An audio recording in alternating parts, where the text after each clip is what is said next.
ಲೋಕಸಭಾ ಚುನಾವಣೆಯ ಹಿನ್ನೆಲೆ ಧಾರವಾಡ ಜಿಲ್ಲೆಯ ಕುಂದಗೋಳದಲ್ಲಿ ಪ್ರಹ್ಲಾದ್ ಜೋಶಿ ಪರ ಪ್ರಚಾರ ಸಭೆಯಲ್ಲಿ ರಾಹುಲ್ ಗಾಂಧಿಗೆ ಬುದ್ಧಿ ಮೆದುಳಿನಲ್ಲಿಲ್ಲ, ತೊಡೆಯಲ್ಲಿದೆ ಎಂದು ಮಾತಿನ ಬರದಲ್ಲಿ ಮತ್ತೊಮ್ಮೆ ಶಾಸಕ ಬಸನಗೌಡ ಪಾಟೀಲ್ ಯತ್ನಾಳ್ ವಿವಾದಾತ್ಮಕ ಹೇಳಿಕೆ ನೀಡಿ ಎಲ್ಲರ ಕಂಗಣ್ಣಿಗೆ ಗುರಿಯಾಗಿದ್ದಾರೆ. ಇನ್ನು ಇದೇ ವೇಳೆ ರಾಹುಲ್ ಗಾಂಧಿ ಗೆದ್ರೆ ಆಲೂಗೆಡ್ಡೆಯಿಂದ ಬಂಗಾರ ಬರುತ್ತದೆ, ಇದನ್ನು ನಾನು ಹೇಳುತ್ತಿಲ್ಲ, ಈ ಹಿಂದೆ ಭಾಷಣದಲ್ಲಿ ರಾಹುಲ್ ಗಾಂಧಿಯವರೇ ಹೇಳಿದ್ದಾರೆ. ಬಂಗಾರ ಬಂದ್ರೆ ನಮ್ಮ ದೇಶ ಯಾಕೆ ಬಡತನ ಇರುತ್ತಿತ್ತು ರಾಹುಲ್ಲ ಎಂದು ವ್ಯಂಗ್ಯವಾಡಿದ್ದಾರೆ. ಅವನು ಎಂದು ಏಕವಚನದಲ್ಲೇ ಕಿಡಿಕಾರಿದ್ದಾರೆ. ಅವನು ಏನು ಮಾಡ್ತಾನೆ ಅವನಿಗೆ ಗೊತ್ತಿಲ್ಲ. ಮೊನ್ನೆ ರಾಣೆಬೆನ್ನೂರು ಕಡೆ ಬಂದಿದ್ದ. ಈ ವೇಳೆ ಹುಚ್ಚರಾದ ಡಿ.ಕೆ. ಶಿವಕುಮಾರ್, ದಿನೇಶ್ ಗುಂಡೂರಾವ್ ಆತನಿಗೆ ಮೆಣಸಿನಕಾಯಿ ತೋರಿಸಿದ್ದಾರೆ. ಆಗ ಗೊತ್ತು ಗುರಿ ಇಲ್ಲದಿದ್ದಂತೆ ಎಲ್ಲರೂ ಯಾಕೆ ಕೆಂಪು ಮೆಣಸಿನಕಾಯಿ ಬೆಳೆದಿದ್ದೀರಾ, ಬೇರೆ ಏನಾದರೂ ಬೆಳೆಯಬಹುದಿತ್ತು ಎಂದು ಕೇಳಿದ್ದಾನೆ. ಇಂಥವನಿಗೆ ನೀವು ದೇಶ ಕೊಡ್ತೀರಾ ಎಂದು ಹಾಸ್ಯ ಮಾಡಿದ್ದಾರೆ. ಮೋದಿ ಅವರು 220 ಕೋಟಿ ಜನರಿಗೆ ವ್ಯಾಕ್ಸಿನೇಷನ್ ಕೊಟ್ಟಿದ್ದಾರೆ. ಈ ವೇಳೆ ಇದು ಮೋದಿ ವ್ಯಾಕ್ಸಿನ್, ಮಕ್ಕಳಾಗಲ್ಲ ಅಂದರು. ಆದರೆ ಸಿದ್ದರಾಮಯ್ಯ, ಡಿ.ಕೆ. ಶಿವಕುಮಾರ್ ವ್ಯಾಕ್ಸಿನ್ ಹಾಕಿಕೊಂಡಿದ್ದಾರೆ. ಅವರಿಗೆ ಏನಾದರೂ ಆಗಿದೆಯಾ?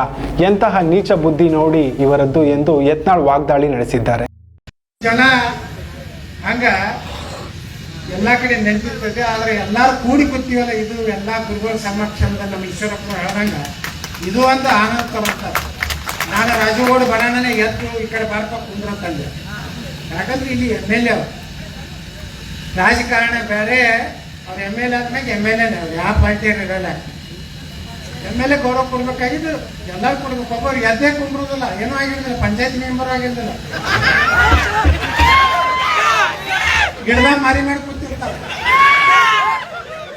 ಮೊನ್ನೆ ನಾನು ದವಾಖಾನಿಗೆ ಹಾಕಿದಾಗ ಸಿದ್ದರಾಮಯ್ಯನವ್ರು ಬಂದು ಭೇಟಿ ಆಗೋದು. ಸಿದ್ದರಾಮಯ್ಯ ನಮಗ ಯಾವಾಗಲೂ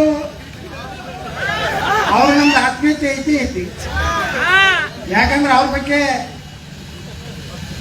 ಏನಪ್ಪ ಯತ್ನಾಳ್ ಏನಾಗಿದೆ ನನಗೆ ಹೇಳ್ತಾನೆ, ಏನೀಗ ನೀವು ಮಾಡದಲ್ಲ.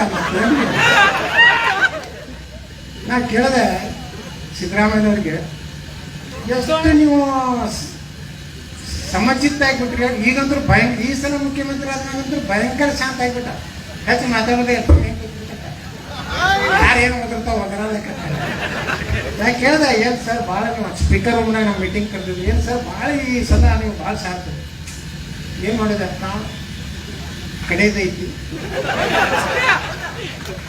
ಎಲ್ಲ ಆಗಿದೆ, ಒಳ್ಳೆ ಕೆಲಸ. ಮತ್ತೆ 5 ವರ್ಷ ಇತ್ತು, 5 ವರ್ಷ ಪಕ್ಕ ಇರ್ರಿ ಅಂತ ಹೇಳ ಮತ್ತೆ ಬೆಂಕಿ ಹಚ್ಬೇಕಂತ ಜ್ಞಾನ ಬಂದ. ಹಿಂಗೆ ರಾಜಕಾರಣ ಬೇರೆ, ಜನಪ್ರತಿನಿಧಿ ಆದ್ಮೇಲೆ ಈ ಸರ್ಕಾರ ಮುಖ್ಯಮಂತ್ರಿ ಆದರೂ ಹೋಗಿಬೇಕು. ನಾವು ನಾನು TV